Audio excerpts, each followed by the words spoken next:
आप सभी भाई बहनों का आध्यात्मिक ज्ञानात्मक चैनल की संध्या बेला ज्ञान कक्षा में एक बार फिर स्वागत है। आज की चर्चा का विषय है मूढ़। मूढ़ को ही देखिए हिंदी में मूर्ख कहा जाता है और संस्कृत में मूढ़ कहा जाता है, और दूसरा है बुद्धिमान और तीसरा है विवेकशील। हालांकि एक साधारण मनुष्य देखिए बुद्धिमान और विवेकशील में कोई विशेष अंतर नहीं समझता, और जबकि एक साधारण मनुष्य मूर्ख कहलाना भी पसंद नहीं करता। क्योंकि आज हमारा इस पर कुछ विषय है, इसलिए इस पर कुछ विचार तो रखने ही होंगे। और दूसरा शब्द है बुद्धिमान। बुद्धिमान का अभिप्राय देखिए एक बुद्धि तत्व से लिया जाता है। बुद्धि तत्व वैसे तो देखिए एक भौतिक शब्द है, जैसे मन बुद्धि है। आपके हमारे स्थूल शरीर के देखिए 24 तत्व हैं, 3 शरीर हैं, स्थूल शरीर, सूक्ष्म शरीर और कारण शरीर। बुद्धि को देखिए दिमाग से भी जोड़ा जाता है। ये जो आपका गर्दन से ऊपर का जो हमारा हिस्सा है, इस पर हमने थोड़े दिन पहले देखी चर्चा भी की थी कि आपके हमारे स्थूल शरीर की 3 स्थितियां क्या हैं। गर्दन से ऊपर के हिस्से को हमने सतोगुण से जोड़ा था, और टांगों से ऊपर के बीच के हिस्से को हमने रजोगुण से जोड़ा था, और टांगों से नीचे की सभी स्थितियों को हमने तमोगुण से जोड़ा था। क्योंकि प्रकृति में देखिए 3 गुण है, तमोगुण, रजोगुण और सतोगुण। हमारी तो प्रतिदिन की जो सुबह शाम की चर्चाएं होती हैं, वो प्रत्यक्ष रूप से अप्रत्यक्ष रूप से इन 3 गुणों के आसपास भी घूमती है। जबकि भगवान श्री कृष्ण ने स्वयं इन 3 गुणों के ज्ञान को गूढ़तम ज्ञान कहा है। गूढ़तम ज्ञान का अभिप्राय है कि सबसे गूढ़ विषय ही यही है, और इसको समझना बहुत आवश्यक है। गीता का 13वां और 14वां अध्याय इन्हीं 3 गुणों की ही चर्चा करता है। और हमारी जो प्रतिदिन की जो चर्चाएं हैं, तो देखिए भगवान और आत्मा ये दोनों चेतन सत्ताएं हैं। भगवान को आनंद स्वरूप कहा गया है और आत्मा को ज्ञान स्वरूप कहा जाता है। आनंद स्वरूप आत्मा को कहीं भी किसी भी शास्त्र में देखिए तकनीकी रूप से नहीं कहा, कहीं कहीं कुछ भावार्थ रूप में कह दिया जाता है। लेकिन आत्मा अनु है, अल्पज्ञ है, लेकिन ज्ञान स्वरूप है। और ये जो माया है, या माया के 3 गुण है, तमोगुण, रजोगुण और सतोगुण। हालांकि तकनीकी रूप से तो देखिए इन 3 गुणों को एक इकाई भी कहा जाता है, क्योंकि जब इन 3 गुणों की सम अवस्था रहती है, यानी कि 33.33% तमोगुण, 33.33% रजोगुण और 33.33% ही सतोगुण की जब एक सम अवस्था रहती है, उस स्थिति विशेष को देखिए प्रकृति कहा जाता है। और ये जो आप और हम देखते हैं, ये पृथ्वी, जल, अग्नि, वायु, आकाश को एक साधारण मनुष्य है, इसी को ही माया कहता है, इसी को ही पृथ्वी कहता है। जबकि ये पृथ्वी तो देखिए इस 24 तत्वों के ब्रह्मांड में एक अंतिम घटक है। अब जैसे जल तत्व है वे 23वां घटक है, अग्नि है ये 22वां घटक है। अक्सर इन पर हम देखिए अपनी चर्चाएं करते रहते हैं, क्योंकि आपके हमारे 3 शरीर हैं। ये 3 शरीरों की स्थिति भी देखिए 24 तत्वों की ही कही गई है। और 24 तत्वों का अभिप्राय क्या है? ये ब्रह्मांड का एक छोटा सा पिंड है। आपके हमारे 3 शरीर, स्थूल शरीर, सूक्ष्म शरीर और कारण शरीर। ये जो मृत्यु होती है वो केवल स्थूल शरीर की होती है। जब तक आपके हमारे ये जन्म मरण का बंधन समाप्त नहीं होता, तो जो अंतर का सिम कार्ड है, सूक्ष्म शरीर है या कारण शरीर है, देखिए तकनीकी रूप से मैं तो अपनी चर्चाओं में स्थूल शरीर, सूक्ष्म शरीर और कारण शरीर को अलग अलग दर्शाता हूँ। कहीं कहीं शास्त्रों में देखिए स्थूल शरीर को तो अलग दिखाया गया है, क्योंकि ये बार बार जन्म मृत्यु के दायरे में आता है। लेकिन ये जो सूक्ष्म शरीर और कार्य शरीर को कहीं कहीं शास्त्रों में सूक्ष्म शरीर भी कह दिया जाता है।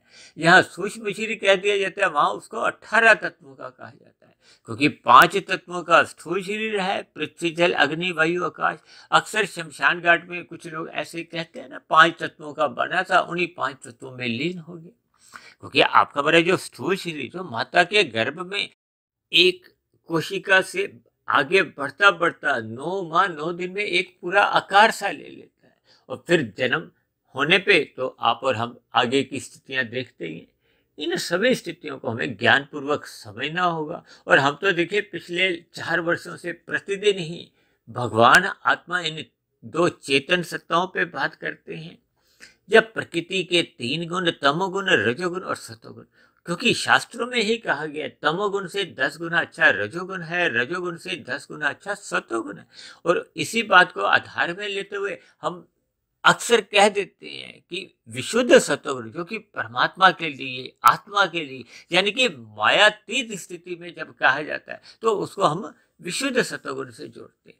और इसी बात को और सरल शब्दों में मैं देखिए अंकों के आधार पे भी तमोगुण को 1, रजोगुण को 10, सतोगुण को 100 और विशुद्ध सतोगुण को 1000 से जोड़ देता हूँ। इनको मैं देखिए अंकों के साथ साथ इनको नोटों के साथ भी जोड़ देता हूँ, ताकि बात आपके बारे समझ में आ जाए।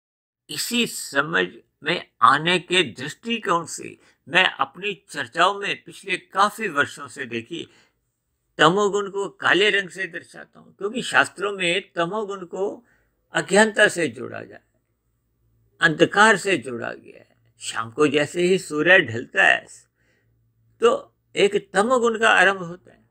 ये सभी स्थितियां, अब देखो ना, हमने मूर्ख शब्द को काले रंग से दर्शाया है। मूर्ख हिंदी में कहा जाता है, मूल शब्द शास्त्रों में बार बार कहा गया है, ये एक संस्कृत का शब्द है। और बुद्धिमान देखिए मैंने रजोगुण से जोड़ा है, जिसको मैंने देखिए एक रंगीन रंग से दर्शाया, क्योंकि हम संसार को, प्रकृति को या रजोगुण को विशेष रूप से हम रंगीन रंग से दर्शाते हैं। क्योंकि ये जो 5 भोग्य विषय हैं, इनकी जो एक साधारण मनुष्य के मन मस्तिष्क के प्रति एक लोलुपता सी बनी रहती है, रुझान सा बना रहता है, रुचि सी बनी रहती है, जिसके कारण मनुष्य पाप कर्म भी कर जाता है। यानी कि वो पाप कर्म करने से भी हिचकता नहीं, क्योंकि इनका आकर्षण कहो इतना अधिक तीव्र गति से आपके हमारे मन मस्तिष्क को पकड़ लेता है। अब ये विज्ञापन की जो दुनिया है, फैशन की दुनिया है या फिल्मी स्थितियां हैं, ये सभी स्थितियां एक साधारण मनुष्य को प्रभावित करती हैं। इसलिए तो मनुष्य को बार बार कहा जाता है सत्संग करो, सत्संग करो। सत्संग का अभिप्राय क्या है कि सतोगुण का संग करो। सतोगुण का संग करते करते हम परमात्मा से जुड़ने की एक आधार, एक मूल, एक नींव तैयार करते हैं। और यदि मनुष्य प्रकृति के इन 3 गुणों में सत्वगुण का संग ही नहीं करता, मात्र अपने मिले हुए जीवन में रजोगुण का ही संग करता है, और रजोगुण के विषय भोगों को इतना अधिक भोगते भोगते कब मनुष्य तमोगुण में गिर जाता है, तो ये अज्ञानता की स्थिति है, ये मूर्खपन है, मूढ़ स्थिति है। और इससे सभी मनुष्य वैसे तो देखिए साधारण स्तर पर बचते हैं, कोई भी मनुष्य मूर्ख कहलाना पसंद नहीं करता। लेकिन जब जब आपके मारे क्रियाकलाप कहो, कर्म कहो या जीवन की जो एक दिशा है वो जैसी तामसी बनती जाती है। अब मनुष्य से नीचे की जो 80 लाख प्रकार की जोनियां कहेगी वो तो तामसी जोनियां हैं। तामसी जोनियों का अभिप्राय क्या है? वो अधोगति की स्थिति है। इसका अभिप्राय क्या है कि इन 3 गुणों में तमोगुण एक निकृष्ट माना जाता है। देखिए ये सपेश दृष्टिकोण से, जबकि शास्त्रों में तो हम जो रात को नींद लेते हैं उसको भी तमोगुण से जोड़ा गया। और नींद तो देखिए एक योगी भी लेता है, एक भोगी भी लेता है। यानी कि हम सभी भाई बहन अपने स्थूल शरीर के स्तर पर नींद तो लेना पसंद करते ही हैं, और लेना आवश्यक भी है और लेनी भी चाहिए, क्योंकि आपका हमारा स्थूल शरीर मात्र एक यंत्र है। इसी यंत्र को भगवान श्री कृष्ण ने गीता में रथ का नाम दिया। रथ के 5 घोड़े दिखाए। ये 5 घोड़ों का अभिप्राय 5 भोग्य विषयों से है। इन सभी स्थितियों पर देखिए हम लगभग प्रतिदिन ही चर्चाएं करते रहते हैं, क्योंकि तमोगुण को हमने देखिए काले रंग से दर्शाया है। मूर्ख, ये तमोगुण की निशानी। इससे हमें बचना होगा। मिले हुए जीवन में हमें आध्यात्मिक उन्नति करने के लिए सत्संग करना होता है, साधना करनी होती है। परमात्मा से जुड़ने के लिए आपको में एक निरंतर साधना करते हुए अपने विवेक को जगाना होता है, क्योंकि ये संपूर्ण भौतिक प्रकृति देखिए त्रिगुणात्मक है। इसी तरह आपके मेरे 3 शरीर भी देखिए 3 गुणों का ही सम्मिश्रण। स्थूल शरीर को देखिए तामसी कहा गया, क्योंकि ये पृथ्वी, जल, अग्नि, वायु, आकाश, इनको तामस कहा गया है। इनके जो सूक्ष्म भूत हैं, गंध, रस, रूप, स्पर्श और शब्द, जिसके कारण आपके हमारा माता के गर्भ में एक स्थूल शरीर की निर्माण प्रक्रिया आरंभ होती है, इनको भी देखिए तामस कहा गया है। तकनीकी रूप से इनको देखिए तन्मात्रा भी कहा जाता है, सूक्ष्म भूत भी कहा जाता है। ये तामसी कहलाते हैं। हालांकि देखिए तकनीकी रूप से तमोगुण, रजोगुण और सतोगुण की कोई तकनीकी रूप से निंदा नहीं है, तीनों का अलग अलग महत्व है, लेकिन किस गुण का हमने कितना अधिक संग करना है, इस बात को समझ लेना ही एक विवेक शक्ति के अधीन आता है। विवेक शक्ति का अभिप्राय क्या है कि जब जब हम परमात्मा के ज्ञान विज्ञान को समझने का प्रयास करते हैं या समझने लगते हैं, तो वो जो शक्ति विशेष जो जगती है उसी को ही विवेक कहा जाता है, जिसको सही गलत की पहचान समझ में आ जाती है, जिसको जड़ और चेतन की पहचान आने लगती है। जबकि बुद्धि तत्व का अभिप्राय क्या है कि एक साधारण स्तर पर उसको प्रकृति का कहो, भौतिक प्रकृति का उसको एक ज्ञान होने लगता है। जबकि भौतिक प्रकृति के साथ साथ आपका हमारा जो एक आध्यात्मिक लोक है, आध्यात्मिक लोक का अभिप्राय चेतन सत्ता से है, क्योंकि माया तो जड़ है। ये 24 तत्वों का जो एक ब्रह्मांड है ये भी अपने आप में जड़ है। जड़ का अभिप्राय देखिए ये 23 तत्वों से है, क्योंकि 3 गुण नित्य है, तमोगुण, रजोगुण और सतोगुण, लेकिन तकनीकी रूप से वो भी जड़ है। और जड़ तत्व में कहो, यंत्र में क्रिया कैसे आती है ये आप और हम अच्छी तरह जानते हैं। आपके हमारे घरों में देखिए कितने ही यंत्र हैं। पंखा है तो पंखा कैसे घूमता है, अब गर्मियां आरंभ हो गई हैं, हम पंखा चलाते हैं तो बटन ऑन करते ही यानी कि बिजली का प्रवाह उसमें आते ही, बिजली का प्रवाह कहो, बैटरी की शक्ति कहो, इन्वर्टर की शक्ति कहो, किसी भी तरह देखिए ये एक चेतन सत्ता जब उसमें आती है तो जड़ यंत्र अपनी क्रिया करने लगता है। अब क्रिया कैसी करता है, जैसा जड़ का स्वभाव होता है। अब स्वभाव का अभिप्राय देखिए ये 3 स्थितियों से है। अब ये जो मैंने मूर्ख लिखा है, बुद्धिमान लिखा है, विवेकशील लिखा है, ये 3 अलग अलग स्थितियां हमने दर्शाई हैं। ये आपके हमारे मनुष्य जीवन में ही बनती बिगड़ती हैं। आपके शास्त्रों में तो कहा गया कि प्रकृति में 84 लाख प्रकार की योनियां हैं। 84 लाख प्रकार की योनियों में 80 लाख प्रकार की तो नीचे की योनि है, उनको तामसी कहा जाता है, क्योंकि वो अधोगति की योनि है। इसलिए तमोगुण को निकृष्ट कहा जाता है सपेह दृष्टिकोण से। रजोगुण यानी कि मनुष्य योनि को रजोगुणी कहा जाता है। जबकि सतोगुण का अभिप्राय देखिए उस रजोगुण से अगली स्थिति है। जैसे तमोगुण को हम 1 कहते हैं, 1 से तो 10 का सिक्का अच्छा माना जाता है, 10 क्योंकि उसकी अधिक मूल्य है। अब 10 से भी जब हम तुलना करते हैं 100 के नोट की तो फिर उसको और अधिक अच्छा माना जाता है। अब जब हम 1000 के नोट की बात करते हैं तो ये सापेक्ष दृष्टिकोण से देखिए इनके महत्व को समझाने के लिए हम विभिन्न प्रकार के उदाहरण देते रहते हैं, सूत्र बना दिए हैं, ताकि आपको में शास्त्रों की बात समझ में आ जाए। शास्त्रों में तो बार बार कहा गया कि अपने विवेक शक्ति को जगाओ। विवेक शक्ति को जगाने का अभिप्राय क्या है कि आपके हमारे कारण शरीर में जब एक सतोगुण की प्रधानता मूल स्थिति में लौटने लगती है। देखिए परमात्मा ने आपको में जो कारण शरीर मूल स्थिति में जो दिया था उसमें तो सतोगुण की पहले ही प्रधानता थी। जब हम कहते हैं ना इस समय सतोगुण चल रहा है, इस समय देखिए इस समय विशेष में अब जो मैं वीडियो में बना रहा हूँ, बोल रहा हूँ, इस समय ब्रह्म मुहूर्त का समय चल रहा है। ये ब्रह्म मुहूर्त का समय का अभिप्राय क्या है, ये सतोगुण की एक शुद्धतम स्थिति है। हालांकि प्रकृति में तो देखिए 3 गुण नित्य बने रहते हैं। एक गुण प्रधान होता है, दूसरा गौण होता है, तीसरा अति गौण की स्थिति होती है। इसी बात को देखिए आप अंकों से समझो, तमोगुण 1, रजोगुण 10 और सतोगुण 100। अब 1 और 10 की देखिए पास पास है, इसलिए हम इनको तमोगुण और रजोगुण को पड़ोसी कह देते हैं। पड़ोसी का आशय इसलिए भी समझा जाता है क्योंकि जब जब मनुष्य रजोगुणी बनता है, रजोगुण का अभिप्राय संसारी आकर्षणों से है, 5 भोग्य विषयों से है। ये 5 भोग्य विषय गंध, रस, रूप, स्पर्श और शब्द है। ये संसारी आकर्षण को हो, किसी भी शब्दों से आप इस बात को समझ सकते हो कि जब जब मनुष्य रजोगुण में स्थित होता है, क्योंकि 4 प्रकार के जो एक पुरुषार्थ है, धर्म, अर्थ, काम, मोक्ष, ये जो धर्म है इसको सत्वगुण से जोड़ा जाता है। धर्म का अभिप्राय देखिए उस धर्म विशेष से नहीं है जिसको एक संप्रदाय कह दिया जाता है। धर्म का अभिप्राय है कि उस स्थिति विशेष को धारण करना है। उस स्थिति विशेष को धारण करने का अभिप्राय है कि उस प्रणाली को, उस व्यवस्था को हमने एक निभाना है, उसके अंतर्गत अपने कर्तव्य कर्मों का पालन करना है, अपने दायित्वों को निभाना होता है, अपनी जिम्मेदारियों को समझना होता है। इस बात को मैं अक्सर देखिए लाल बत्ती हरी बत्ती से जोड़ता हूँ कि एक व्यवस्था बनी हुई है जिसमें हम स्वयं भी सुखी रहते हैं और अन्यों के लिए भी हम दुखद स्थितियां उत्पन्न नहीं करें। जैसे हम चाहते हैं कि हम सुखी रहें, दूसरा भी तो सुखी होना चाहता है। चाहे वो मनुष्य हो, चाहे प्रकृति के अन्य जीव जंतु हो, चाहे वो पक्षी हो, पशु हो।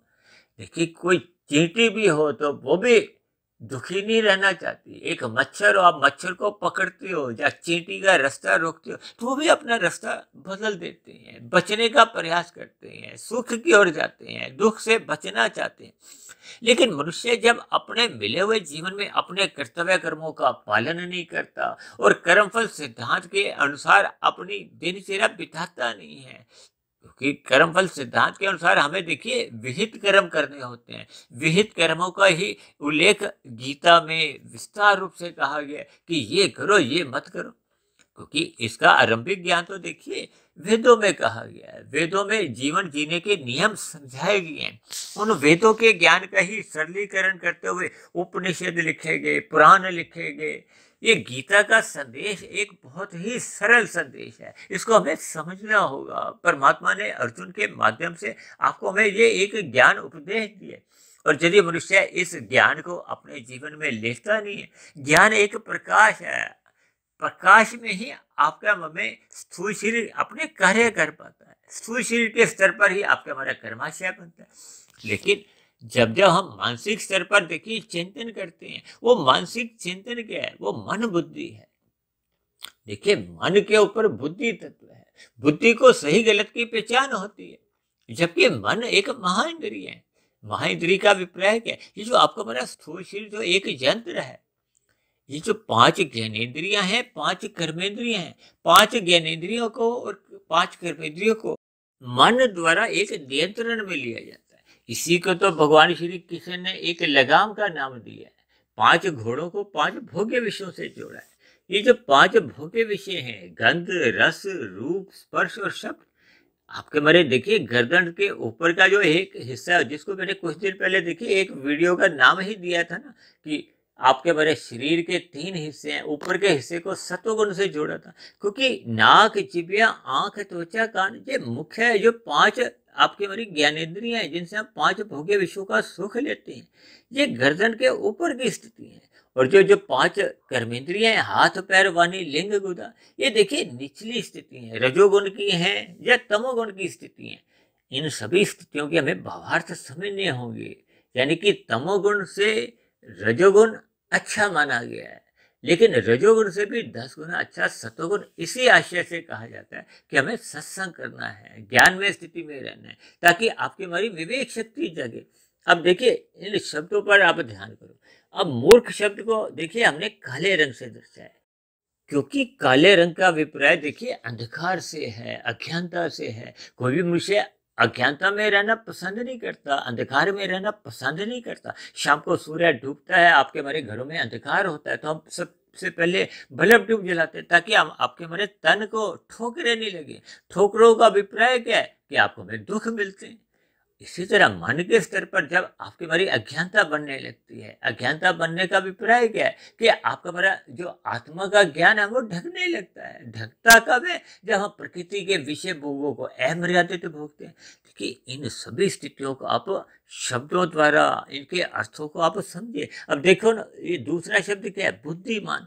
अब बुद्धि तत्व के साथ मान शब्द लगता है। मान का अभिप्राय क्या है? कि एक जैसे कहते हैं ना धनवान, धनवान का क्या मतलब? जो अधिक धन को रखता है उसको धनवान कहा जाता है। इसी तरह बुद्धिमान, बुद्धिमान का मतलब क्या है? जो बुद्धि को सदा अपने अलर्ट रखता है, सचेत रहता है, उसको सही गलत की पहचान रहती है। ये बुद्धि तत्व देखिए संसार में भौतिक तत्व, क्योंकि ये बुद्धि अपने आप में एक भौतिक तत्व है। तो सभी मनुष्य देखिए बुद्धिमान बनना चाहते हैं। बुद्धिमान बनने के लिए तो हम देखिए अपने बच्चों को नर्सरी कक्षा में भेजते हैं, इतना धन लगाते हैं। बच्चा देखिए युवावस्था तक 20-22 साल तक पढ़ता रहता है। इसके पीछे का उद्देश्य क्या है? कि हम सभी भाई बहन देखिए बुद्धिमान बनना चाहते हैं, क्योंकि बुद्धिमान बनने पे ही आपको हमें एक अच्छा व्यवसाय चलाने की एक कार्य कुशलता आती है। यदि हम नौकरी करते हैं तो आपको हमें अधिक वेतन मिलता है। अधिक वेतन मिलने का अभिप्राय क्या है? कि हम संसार को अधिक से अधिक भोगना चाहते हैं। अक्सर मैं बार बार कहता रहता हूँ ना, सुख, सुविधा, स्वाद, सम्मान, सत्ता, यानी कि हम संसारी उपलब्धियों को भोगना चाहते हैं, संसार को पाना चाहते हैं। ये सभी स्थितियां देखिए बुद्धिमान कहलाती हैं। कोई भी मनुष्य देखिए मूर्ख रहना नहीं चाहता, बुद्धिमान होना चाहता है। लेकिन तीसरा शब्द क्या है? विवेकशील। देखिए विवेक के साथ ही शील शब्द जुड़ा हुआ है। अक्सर एक साधारण मनुष्य देखिए बुद्धि और विवेक को इकट्ठा मान लेता है। देखिए विवेक का अभिप्राय उस शक्ति विशेष से है जब हम परमात्मा को समझने लगते हैं। देखिए बुद्धि तत्व से हम परमात्मा को उतने अंश तक समझ नहीं पाते। हालांकि एक बात शास्त्रों में और विशेष रूप से कही गई है कि ये जो बुद्धि है ये तामसी भी होती है। अब जब मनुष्य छल कपट, ठगी, हेरा फेरी, अनैतिकत कार्य करता है, आज देखिए डिजिटल अपराध बढ़ते जा रहे, वो भी तो बुद्धि के स्तर पर ही होते हैं। यानी कि जब जब मनुष्य कोई अपराध करता है तो उसका बुद्धि तत्व क्या है? वो राजसी या तामसी बन जाता है। राजसी का अभिप्राय होता है जब हम अपने व्यवसाय को बढ़ाते हैं, अधिक धन कमाते हैं, धर्मानुसार वो रजोगुणी माना जाता है। जब जब हम तामसिक बुद्धि बना लेते हैं, छल कपट, ठगी, अनैतिकत कार्य करते हैं, तो फिर वो आपकी हमारी बुद्धि तामसी हो जाती है। और सात्विक बुद्धि होने पे विवेक शक्ति जगती। सात्विक बुद्धि कब बनती है? जब हम परमात्मा का चिंतन करते हैं, ब्रह्म मुहूर्त में उठने लगते हैं, परमात्मा को जानने की जिज्ञासा आपके हमारे मन में एक स्थायी रूप से बन जाती है। इसीलिए तो शास्त्रों में कहा गया है कि सत्संग करो, परमात्मा का ध्यान लगाओ, अपनी विवेक शक्ति जगाओ। क्योंकि विवेक शक्ति जगने पे ही ये जड़ चेतन, परम चेतन का एक मूल जो एक ज्ञान है वो आपको में समझ में आने लगता है। जब तक ज्ञान समझ नहीं आता, ज्ञान टिकता नहीं है, तब तक फिर परमात्मा से आपके हमारी जो एक प्रीति के जो भाव है वो जग नहीं पाते। ये जो अस्थायी रूप से हम परमात्मा की पूजा पाठ करते हैं, ये देखिए कर्म कांड होते हैं, ये एक आरंभिक स्थितियां होती हैं। एक मेहमान की तरह हम देखिए परमात्मा को एक हाय हेलो करते हैं। इन सभी स्थितियों से आपकी हमारी कोई एक आध्यात्मिक उन्नति में गति नहीं आ पाती। इसलिए तो बार बार कहा गया है सत्संग करो, सत्संग करो। ये सत्संग करने का अभिप्राय सत्वगुण का संग करने से है, ब्रह्म मुहूर्त में उठने से है, परमात्मा का ध्यान लगाने से है, शास्त्रों को पढ़ने से है, ताकि हम गुरु की आज्ञा में रहें, शास्त्रों के अनुसार अपनी दिनचर्या एक व्यवस्थित रखें। यदि हम धन कमाने के लिए ही अपनी बुद्धि का इस्तेमाल करते हैं तो हम संसार को हम जितना भी पा भी लेते हैं तो वो संसार तो देखिए मृत्यु के साथ ही समाप्त समझा जाता है। जबकि हम शास्त्रों का ज्ञान विज्ञान समझते हुए जितनी अपनी आध्यात्मिक उन्नति कर लेते हैं, आध्यात्मिक उन्नति का देखिए तकनीकी रूप से मतलब क्या है कि हम सभी आत्मा तो पहले से ही ज्ञानवान है। ये हमने केवल साधना करते करते जो अज्ञानता के बादल आपके हमारी आत्मा पर चढ़ गए थे, उस अज्ञानता के बादल को हमने हटाना है। हटाना का अभिप्राय देखिए साधना से है। ये जैसे जैसे विवेक शक्ति जगती जाती है तो फिर आत्मा के ऊपर जो एक मूल स्थिति है वो लौटने लगती है। जब आत्मा अपनी मूल स्थिति में पूर्ण रूप से आ जाती है, वही एक 100% विवेक शक्ति का जगना कहो, मायातीत की स्थिति का बनना कहो, तो फिर जन्म मरण का बंधन समाप्त हो जाता है। क्योंकि ये जन्म मरण का जो 84 लाख प्रकार की योनियों के एक बंधन है वो तो दुखदायी है। भगवान श्री कृष्ण ने इस जगत को दुखालय नाम से संबोधित किया है। तो देखिए इन सभी स्थितियों पर आपको हमें चिंतन करना होगा। हालांकि एक साधारण स्तर पर देखिए कोई भी मनुष्य मूर्ख कहलाना पसंद नहीं करता। मुझे अब एक बचपन की बात याद आ रही है, हो सकता है आप सभी भाई बहन भी इस बात से परिचित हों।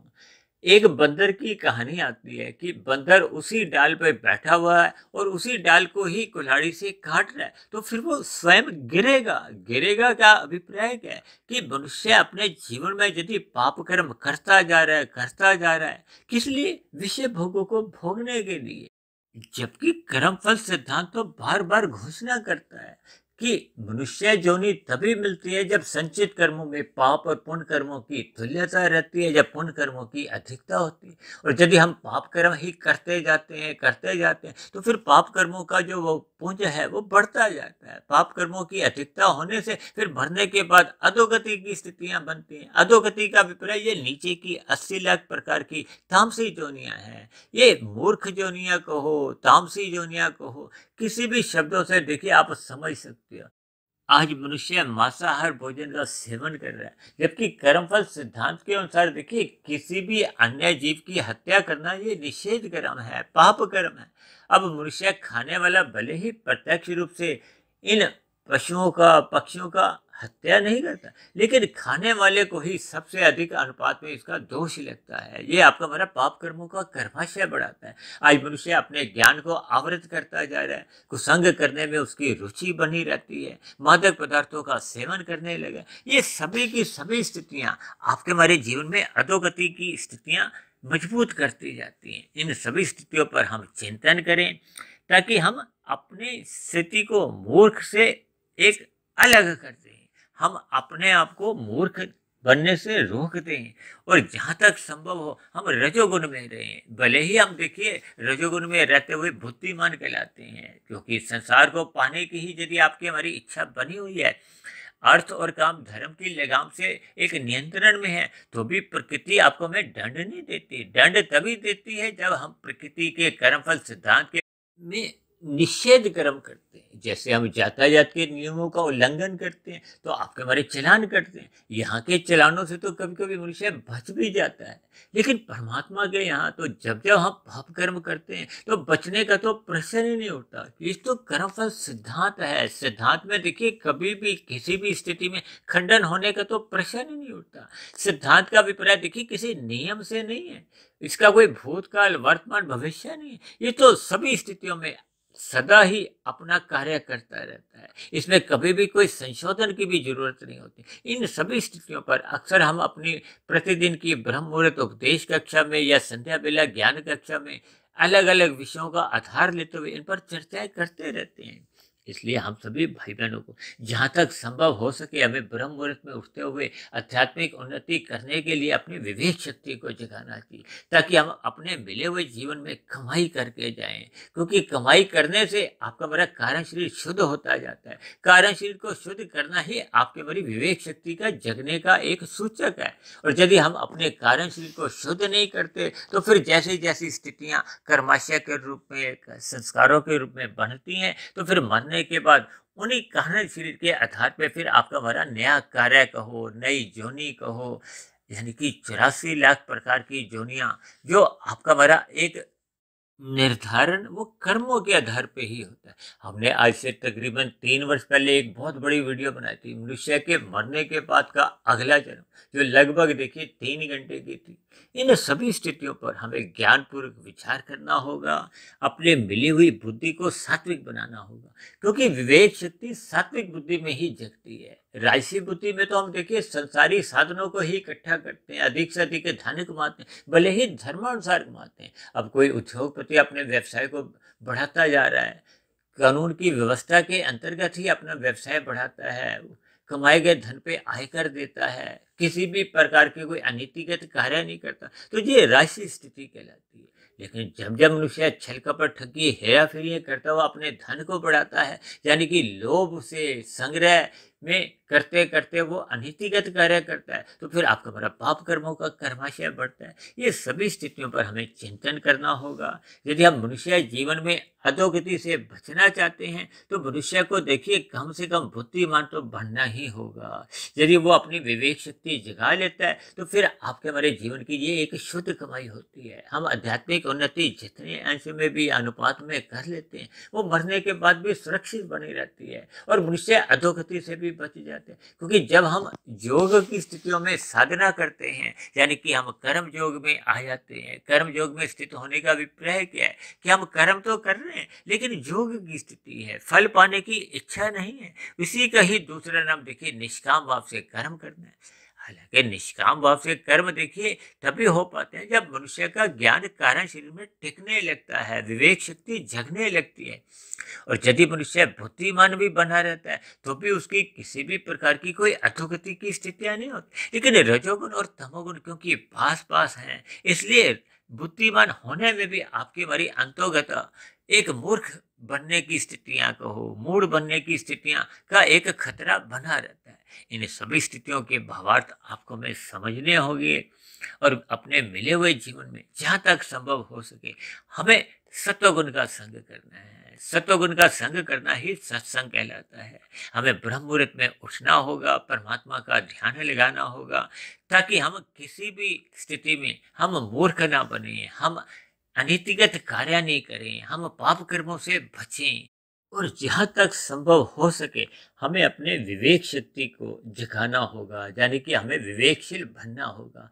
तो ऐसी सभी शुभ स्थितियाँ आप सभी भाई बहनों के जीवन में भी बनने लगी। इन्हीं शुभकामनाओं के साथ आज की चर्चा विशेष को यहीं विश्राम देते हैं। कल सुबह फिर मिलते हैं ब्रह्म मुहूर्त उपदेश कक्षा में। तब तक आप अपने आध्यात्मिक मित्र सुधीर भाटिया फकीर को इजाजत दें। चर्चा संबंधित आपके मन में यदि कोई प्रश्न हो, मेरी कही गई बातों पर आपको कोई आपत्ति हो, तो नीचे दिए गए कमेंट्स बॉक्स पर जाकर आप अपना प्रश्न, अपना सुझाव, अपनी आपत्ति लिख सकते हो। तो चर्चा विशेष को यहीं विश्राम देते हैं। आप सभी भाई बहनों को बहुत बहुत शुभ रात्रि और सुबह ब्रह्म मुहूर्त में उठने के लिए मेरी ओर से आप सभी भाई बहनों को बहुत बहुत शुभकामनाएं। और साथ ही चर्चा विशेष को ध्यानपूर्वक सुनने के लिए आप सभी भाई बहनों का बहुत बहुत धन्यवाद।